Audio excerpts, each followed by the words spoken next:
ఆత్మీయ కథలు. ఒకానొక దేశం ఉంది. ఆ దేశానికి ఒక రాజు ఉన్నాడు. ఆ రాజుకి 4 భార్యలు ఉన్నారు.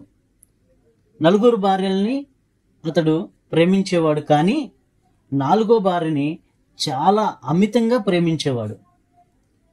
ఆమెకు మంచి మంచి పట్టు వస్త్రాలు, దేశాల నుంచి ప్రశస్తమైన వస్త్రాలు మరియు బంగారు ఆభరణాలు తెచ్చి ఆమెకు ఇచ్చేవాడు. 3వ భార్య ఉండేది. 3వ భార్య కూడా ఆయనకు ఇష్టమే. ఆమె ఒక చక్రవర్తి కుమార్తె కాబట్టి ఆమె కోరిందల్లా ఆమెకు తీసుకొచ్చి ఇచ్చేవాడు. ఆమె కోసం అనేక మందిని చంపాడు. ఆమె వాలకం చూసి రాజు ఆమె ఏదో ఒక రోజు అతన్ని విడిచి వెళ్ళిపోయిద్దని రోజు భయపడేవాడు. అలాగే 2వ భార్య ఉండేది. 2వ భార్య చాలా తెలివైనది. రాజుకి ఏదైనా సమస్య వచ్చినప్పుడు అతడు ఆమెతో చర్చించి పరిష్కారం మార్గం కనుగొనేవాడు. అలాగే మొదటి భార్య చాలా మంచిది. రాజు స్థితి పెరగడానికి, రాజ్యం విస్తరణకు ఎంతో కృషి చేసింది. ఆమె రాజును ఎంతగానో ప్రేమించినా రాజు ఆమెను ప్రేమించేవాడు కాడు, నిర్లక్ష్యం చేసేవాడు. అయితే రాజుకి వ్యాధి ఒకటి వచ్చింది. రాజు వ్యాధిగ్రస్తుడయ్యాడు.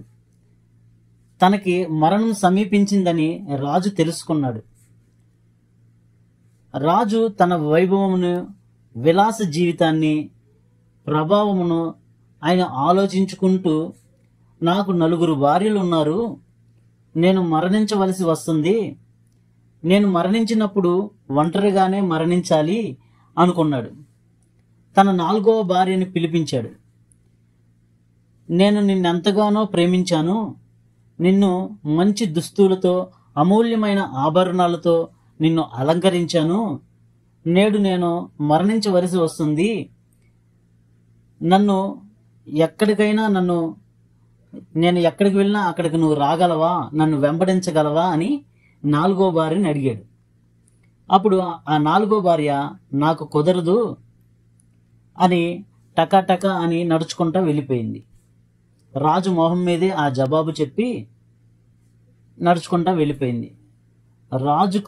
రాజు యొక్క హృదయానికి ఒక బాణం గుచ్చుకున్నట్లుగా అంత బాధపడ్డాడు. అయితే రాజు 3వ భార్యని పిలిపించాడు. నేను ఇప్పుడు మరణించబోతున్నాను, నీకోసం నేను అనేక మందిని చంపాను కదా, నీవు నన్ను అనుసరిస్తావా అని అడిగాడు. 3వ భార్య, నీవు మరణించిన వెంటనే నేను మరొకరిని వివాహం ఆడబోతున్నాను అన్నది రాజు. ఆ మాటకు రాజు మూర్ఛపోయినంత పని అయ్యింది. అయితే రాజు ఎంతగానో బాధపడ్డాడు. అలాగే రాజు 2వ భార్యను కూడా పిలిపించాడు. 2వ భార్యను కూడా పిలిపించి, నేను చావడానికి సిద్ధంగా ఉన్నాను, చావబోతున్నాను. రాజ్యంలో ఏ సమస్య వచ్చినా నీ దగ్గరే పరిష్కారం తెలుసుకునేవాడిని. రాజ్య నిర్వహణలో నీ సలహాలను పాటించాను. నేను మరణిస్తే నన్ను వెంబడిస్తావా అని అడిగాడు. క్షమించండి, ఈసారి నేను మీకు ఏ సహాయం చేయలేను. నేను మీ సమాధి వరకు వస్తాను, మీ కొరకు దుఃఖిస్తాను, అది కూడా కొన్ని రోజులే అన్నది. రాజు గుండె పగిలినంత పని అయ్యింది. నేను మిమ్మల్ని వెంబడిస్తాను, మీరెక్కడికి వెళ్ళినా మీతోనే ఉంటాను, నేను ఎల్లప్పుడూ మీదానునే అని ఒక స్వరం వినిపించింది. రాజు తల ఎత్తి పైకి చూస్తే ఆమె మొదటి భార్య. అయితే ఆ మొదటి భార్యను చూచి రాజు ఎంతగానో దుఃఖించాడు. ఆమెకు ఖరీదైన వస్త్రాలు ఇవ్వలేదు, ఖరీదైన ఆభరణాలు ఇవ్వలేదు, ఆమెను ఎప్పుడూ గౌరవంగా చూడలేదు, ఆమెను ఎంతగానో నిర్లక్ష్యం చేసేవాడు. అనారోగ్యంగా ఉన్న నాటి నుండి రాజు పక్కనే ఉండి ఆమె ఎంతగానో దుఃఖిస్తూ భోజనం కూడా మానేసడం వల్ల నీరసంగా కనబడుతుంది.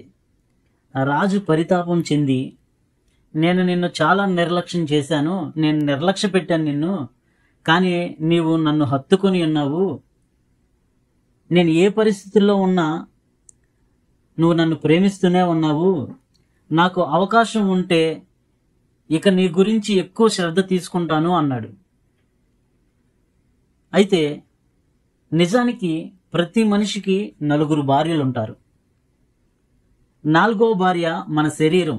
మన శరీరం కోసం ప్రశస్తమైన వస్త్రాల కొరకు, ఆభరణాల కొరకు మనం ఎంతో ఖర్చు పెడతాం. మనం మరణించినప్పుడు మనల్ని వదిలి వెళ్ళిపోతుంది. అది వస్త్రాలు కానీ ఆభరణాలు కానీ మనం మరణించినప్పుడు మనల్ని వదిలి వెళ్ళిపోతాం. 3వ భార్య పేరు ఆస్తి. మనం మరణించగానే అది ఇతరుల పరం అవుతుంది.